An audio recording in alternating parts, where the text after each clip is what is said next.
आपने पिछले दिनों कुछ देखा होगा और मैं आपको स्मरण कराना चाहूंगा उसको लेकर के। मैं भौचक था।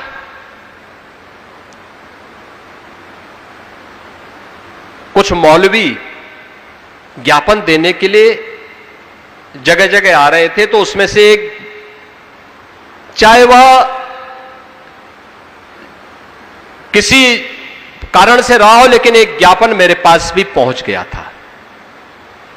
उसमें था कि गाय को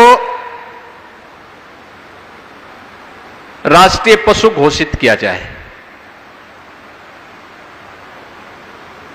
क्योंकि बहुत सारी यात्राएं निकलने लग गई हैं।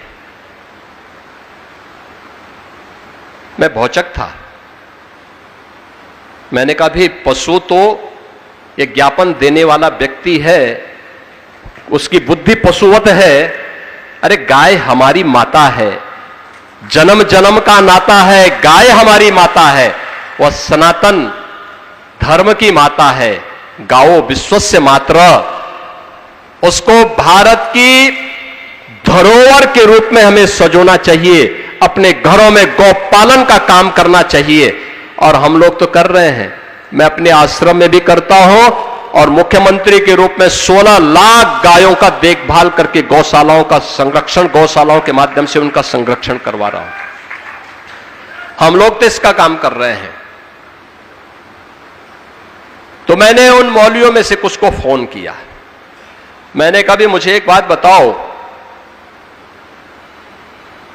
ये तो हमारी सनातन धर्म की धरोहर है, भारत की धरोहर है, आपने पशु क्यों कहा? और यही पशु शब्द मैं तुम्हारे लिए उपयोग करूं, तुम्हें कैसा लगेगा? कहा साहब गलती हो गई। मैंने कहा ये गलती या शरारत?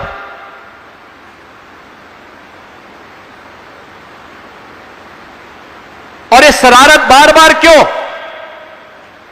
और ये तुम सिखाओगे? तुम सिखाओगे हम हिंदुओं को कि गौ माता की पूजा कैसे करनी है? अरे हमारा तो कोई संस्कार गौ माता के बगैर होता ही नहीं है। हमारे यहां हर हिंदू का संस्कार है कि पहला ग्रास गौ माता का होता है, और अंतिम श्वान का होता है। चींटी भी निकल जाए तो उसको झाड़ू से नहीं, चीनी और आटा डाल करके उसको भी, उसके सामने भी उसका हार अर्पित किया जाता है, क्योंकि उसका भी अधिकार है। तो मैंने कहा तुम सिखाओगे हमें इसके बारे में, कैसे होना है पूजा, और उसको हम किस रूप में पूजें? ये उपदेश अपने कौम के अंदर देते, गौ तस्करी और गौ हत्या करना बंद कर देते, तो कम से कम हमारी जो पुलिस वहां लगी है उसको हम कुछ दूसरी जगह लगा देते।